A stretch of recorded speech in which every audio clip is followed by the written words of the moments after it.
Hello, yeah, hello. Welcome to another Vietnam vlog. Yeah, I'm churning these things out quite frequently now. This is first one of the new year, first one of 2020, so that's always good. Yeah, so welcome back. I'm in Hanoi again. This time I'm in Cafe B59, which is a nice enough spot. I come here quite a lot when I want to. Waiting on a coconut coffee. Very Hanoi style. You can see the motorbikes everywhere. Okay.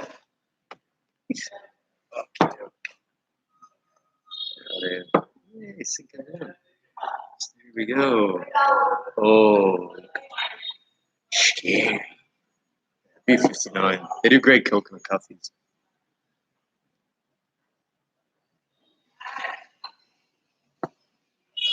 Oh, yeah, coconut coffees. That's nice. I love having coconut coffees in B59.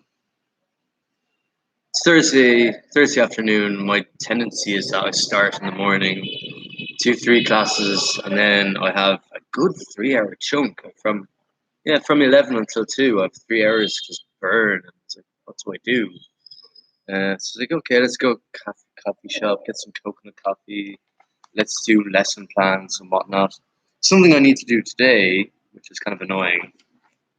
Got to correct all these. My TA didn't correct them during the Christmas holidays, and basically I've got to do them all. So not fun. It's not bad when it's not bad when I offer to correct things. That's fine. I always offer. It's when I offer, then they say no, and then they leave them empty anyway. So that's a bit of a pain. But yeah, they're going to be done in the next maybe half hour or so when I finish. Because they're grade twos, fairly easy. It's kind of like yes or no questions, right or wrong. For example, may as well show you. Or am I allowed to show you? Ooh, legal definitions. So I'll show you these. Like fill in the word cat, frog, moon, computer, orange. There's four. A lot of them won't get that, so you just have to say like yes, no, maybe take the test again. Maybe I know what's going to happen if I tell students to do the test again, though. They'll contact mommy and daddy, and then you're stuck. You're stuck by contact mommy and daddy. Like, why is he doing so bad at English? Blah, blah, blah. And it's fairly obvious reasons. That there's 60 goddamn students in a classroom. I can't exactly teach them all. But most of them do fairly well. I think a good 40 to 50 of the students will get a good mark at least, probably 6 or 7 out of 10. A lot of them do better, so that makes you feel a bit better. But it's when you see the ones out of 10 and the twos out of 10. Because you're trying to give them a good mark, and that's something that I've learned actually as a teacher. The longer I teach, the more I realize that it's more about giving people the marks, and then when they go out into the real world, they figure it out that way. AVMT is probably the quintessential example of that. You get all your marks, and then you go out into the real world, and it's up to you to get that work. It's not up to anyone else, it's up to you. So, see what I'm like in Ireland. Maybe I'll be an AV technician. Maybe I'll go to Spain and do more teaching, or Italy. We'll see. I'm in the mood for. I am good at teaching. Like I do like my teaching. Maybe I could be a primary school teacher. Maybe in Ireland I might need to get a degree or a master's to do that.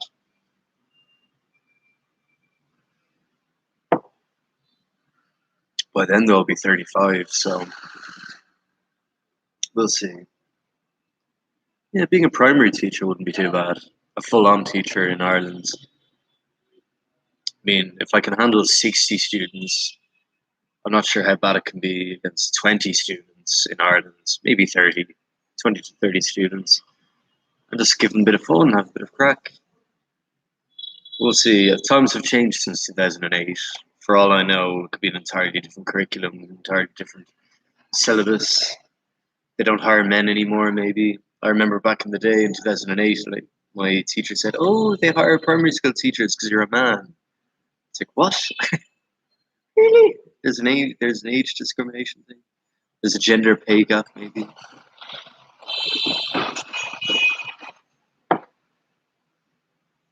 Of course, that's all hypothetical. For all I know, I could marry someone here and be here forever. We'll see. So yeah, I've come back from Phuket or Phuket, and I was devastated that I had to leave. Really was. I'll show you what I've been wearing in Hanoi.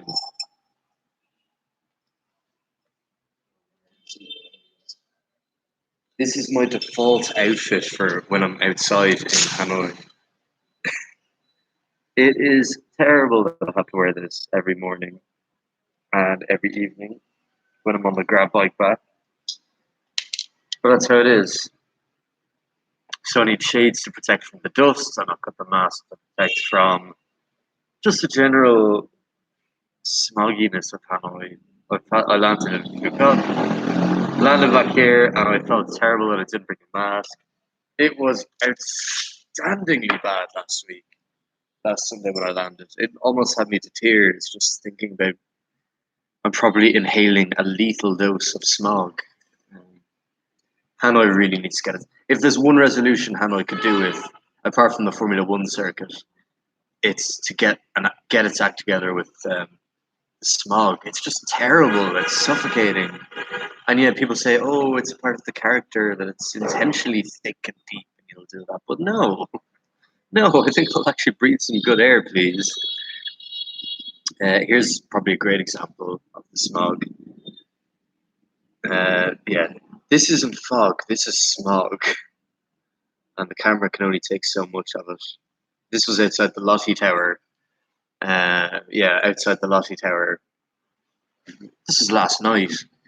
And yeah, my just wearing that mask is all I can do. It's mad to think that. So I gave this to a friend as a Christmas present. Well, thank you for it when they land in Hanoi. Uh, I mean, you feel like you're the Hellgast in Killzone when you're wearing these things. Go right down to the mask and the on the goggles. Its atmosphere is so toxic. So that's my protection from the Hanoi elements, but it's not exactly gone through unnoticed. My hands are definitely filthy with each second. I mean, it was so bad that I was looking forward to escaping again. For those that don't know, actually, a lot of people probably don't know this. I went to Bangkok for New Year's Eve and celebrated there. Basically, with the lovely Ronette. She was there. She was great company for the night. I wish I was there longer, obviously, but one day is better than none. And I think it was when I was getting that taxi when the airport landed in Bangkok that I realized why the developers of Burnout 3 included Bangkok in their track list. Yeah, they call it Golden City, but it's based off Bangkok. The taxi was bombing it down the motorway, down the elevated freeway or the elevated highway, whatever they called it. And they went all the way to the Democracy or Independence Monument. I'm not sure which one, but it's that. And right on midnight, and the fireworks just went off, and oh my goodness, just bang, bang, bang, bang, and it was gorgeous. It was fantastic. It was lovely. It was fantastic. I was really glad to have been there at that moment at midnight. Um, do we have any photos of New Year's? Not really. But there's where the hotel was. It was right beside the Independence Monument or the Democracy Monument. I'm not sure what you call it. Let's give it a look. But yeah, we were right there, and it was wonderful.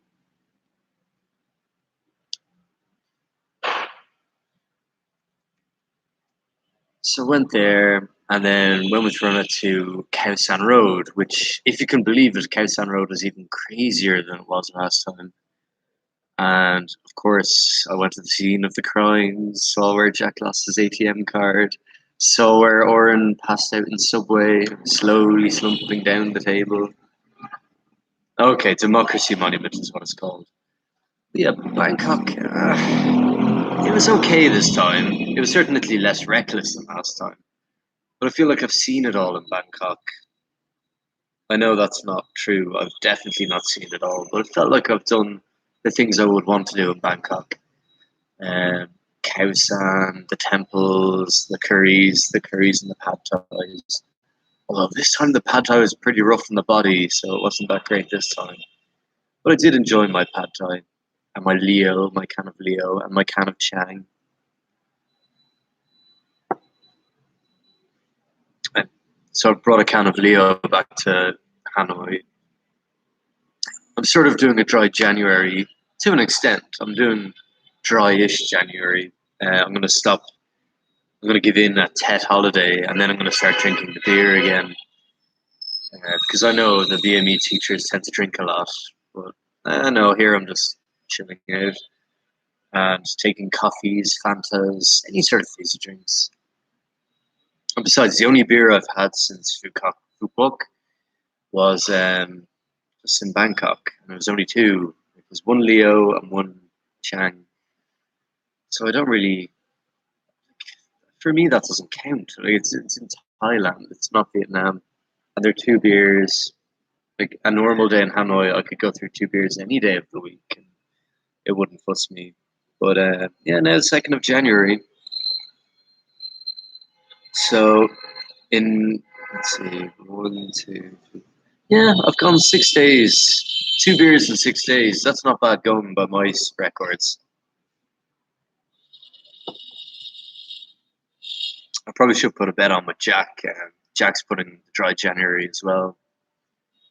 And I'd like to dedicate it to Paul Bruton, actually. He'd be the person I'd always look up to when it comes to dry January or giving up alcohol. He made it work, and he made it work really, really well. And he looks outstanding. He's got ripped. He's got this. Oh, just Paul, fair play to you for doing it. So I'm going to have to try and do something similar. Give up the cans for a bit, especially the Bia Hanois. The Bia Hoys I could probably do with, but I haven't had a Bia Hoy in a while. I think the only thing I'll drink is with a meal. Maybe I can do that as a compromise, but I don't really want to get hammered every Friday. I'm going to be seeing Star Wars on Friday, which is going to be nice. I found out one spoiler, but that's all. Only one spoiler. And it looks like it's a spoiler connected to fixing The Last Jedi. Even though I like The Last Jedi, I like it a lot. The Last Jedi is a great film, and I'm going to defend The Last Jedi as a great film for its themes and going all in with its ideas. And I get the feeling this new one isn't going to do that, but I'm going to see it anyway. If it really does turn into a nostalgia filled rehash of The Force Awakens, or it's a sequel to The Force Awakens, and it completely ignores The Last Jedi, I'll be disappointed.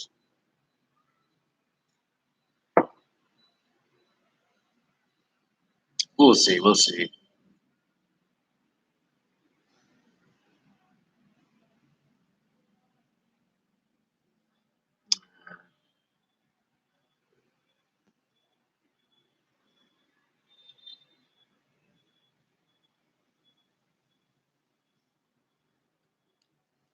Live streams. I should probably share these more often so I can get people to actually see these things when they're being made.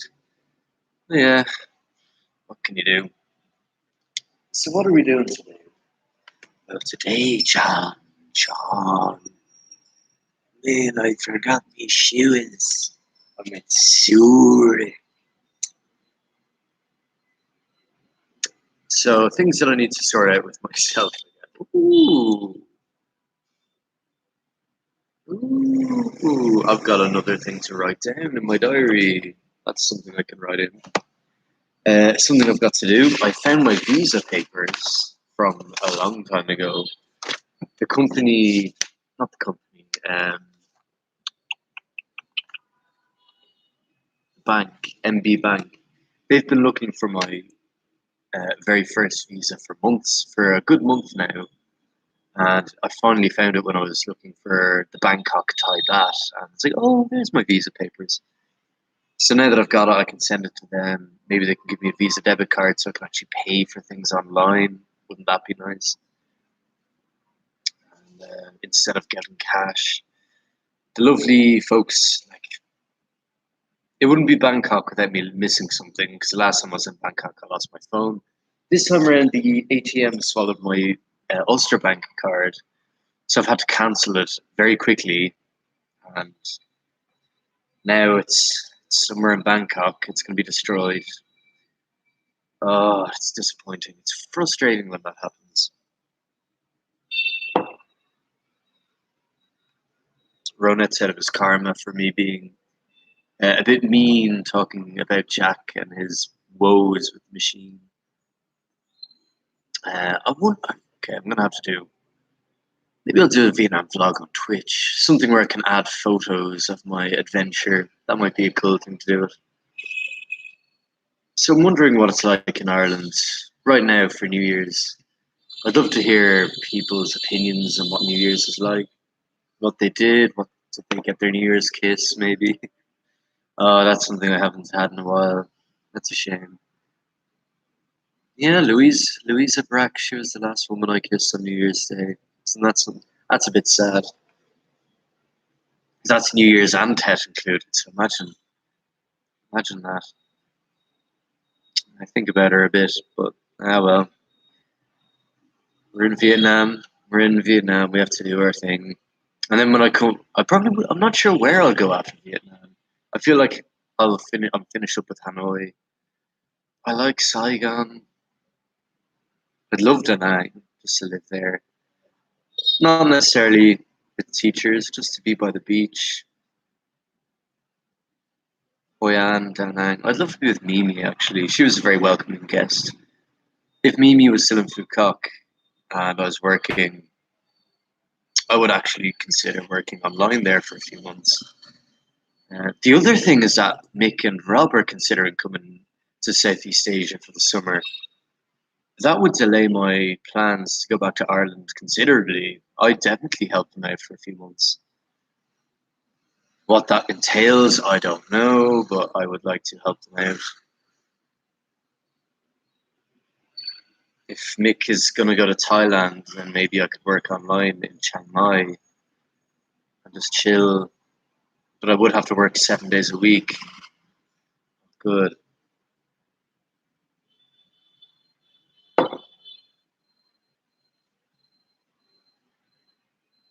And I don't really like working full time on my computer. It feels very alienating. But yeah, Mick comes here. There we go. Scary. I'm not sure he'd like Hanoi. Hanoi's a bit. It's very unique. Like I will say, Hanoi is much more Vietnamese, but just the smog. It's very dull and grey, and I definitely prefer Saigon. And I think he'd love Da Nang. The, Da Nang is fantastic. I feel like Da Nang would give him a great introduction. Hoi An for a countryside style.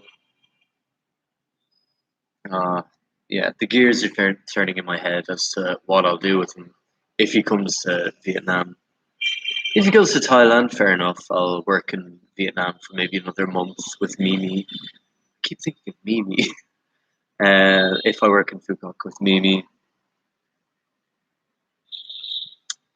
work online, do private lessons, then go to somewhere else.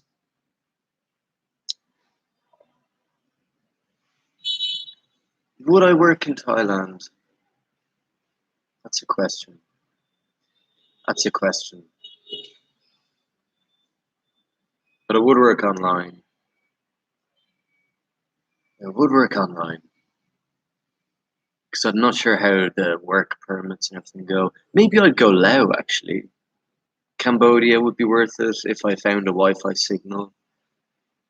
But I don't know. Thinking more about Mick because he's got 3 months, and that is a great window of opportunity to see maybe one country a month. Southeast Asia is an amazing place, especially for an Irish person. It's a wonderful place. It's otherworldly in some parts and mundane in others.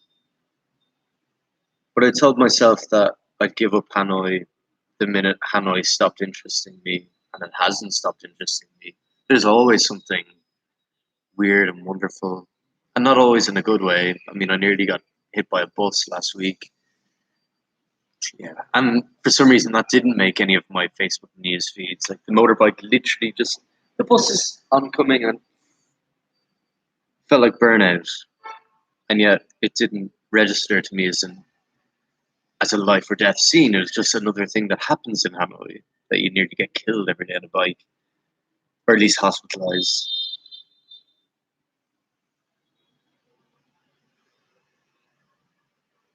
I do love Vietnam has become a second home for me.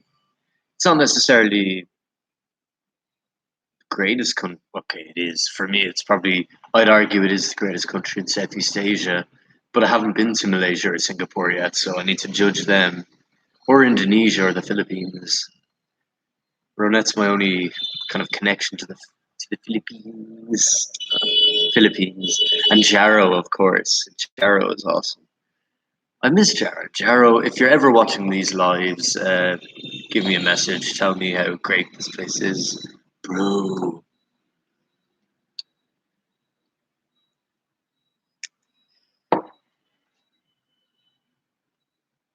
And of course, my family are coming over. They're coming in April, and I don't know what to do. I'm gonna have to check out the hotels that they're staying in. They've checked into one near St. Paul's Cathedral, near Huang Kim Lake, so I'm gonna check that out. It doesn't strike me as a particularly hotel area, but because when I think of hotels in Hanoi, I think of them to the east of Huang Kim or the north, maybe to the south, but I didn't think of to the west. So we'll see what it's like. And I do know that they live near the Banseo place. I do know they live near a spring roll place, and they're of course near Beer Street. So I'm definitely going to give them a street food tour, a Bia Hoi tour. If they're sick of street food, I'll take them to that multi-story building and show them. Um, Mum likes what does Mum like? What's the egg on noodles thing?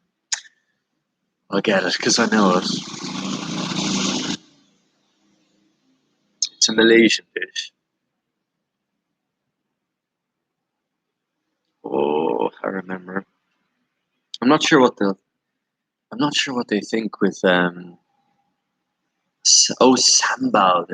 Nasi goreng. Nasi goreng. I'm gonna make that. I'm gonna show that to her. I'm not sure how they feel about Vietnamese food. Uh, I know when I came here, Vietnamese food wasn't what I thought it was going to be. Even though I did find what I was looking for, like the Vietnamese curry, the spring rolls. They're here. Not really the curry in Hanoi, but it's definitely in Phu Quoc. Phu Quoc. The noodle dishes are great. The banh mi's are great. I've come to really like Vietnamese food. I really enjoy it. It's one of those foods where, with Thai food, you know what Thai food is. I love Thai food. I went when I was in Thailand. I'd have it every day, but it's not a food that I can imagine myself eating every day, if that makes sense. Whereas Vietnamese food, it's more of a staple food. You can eat it every day and you won't get sick of it. Bun cha I could have all the time. Rice I could have all the time. Banh mi's, doner kebabs. I actually haven't had a doner kebab in a while. Like meat skewers, spring rolls, obviously, pho ga, pho bo, pho ball. The coconut coffee. Anyone who's seen my lives will know that I like coconut coffee. Like I'm having this every single time I'm having a live.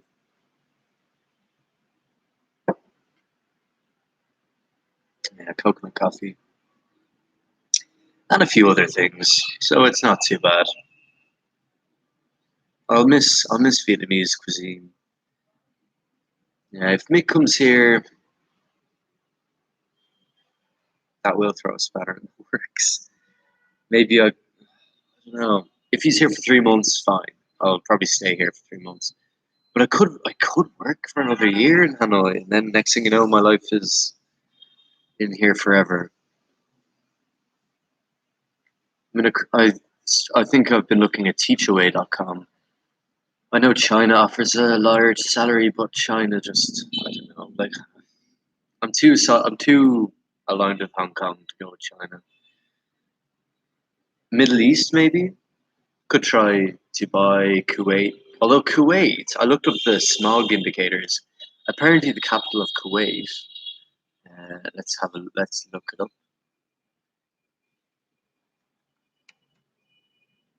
Kuwait. Yeah, Kuwait City is meant to be really smoggy.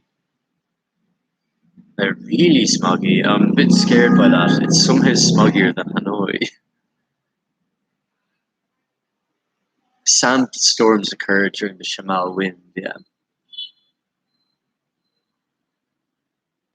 but Kuwait does look interesting. Like anywhere in the Middle East sounds interesting, so long as I get paid a good salary. I wouldn't really do. I'd probably do maybe Bahrain, Dubai, Qatar, Oman. Maybe there's a few countries that I wouldn't mind doing. Another one that came up was North Africa to do Morocco. It would be a good opportunity to practice French again, to really get into my French because I do. I used to be good with French, and then of course Chris, the legendary Chris, who said I could work in France. Work in France with them. Family could come and visit me every month, maybe every 2 months. Uh, I think next year I'm going to have to find a place where family can visit more often. Vietnam is the other side of the world. That's a shame because it's Vietnam is amazing. It really is. I'm really happy I came here. Maybe I'm not really pushing my luck at this one more year. I think it's if I do it for another year that I'm pushing my luck. But I do need to look at other countries, Japan, Korea, Malaysia, or Indonesia would also be cool.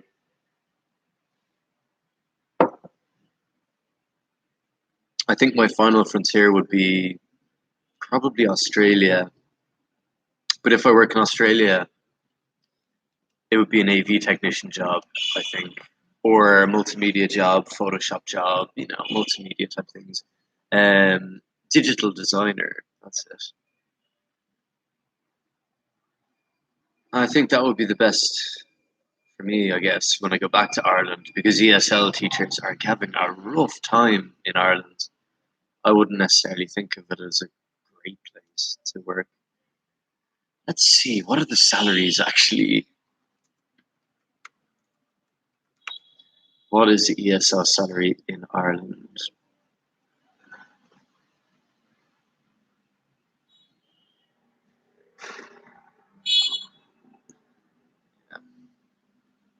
That's weird. Like, well, bachelor's degree, yeah, $57,000 in America. ESL teacher minimum salary $56,000. I don't get that.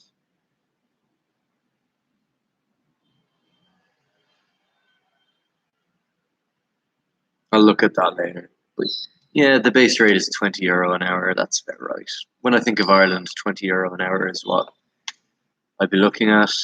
Yeah, come on, like Dennigan's gave me €12 an hour. Maybe the public service is where I'm destined to go after all this. But you know what? I'm happy I did this first. Did all of my mystical adventures. Paul and Natasha, they're getting married in Brazil. So I could do South America in 2021.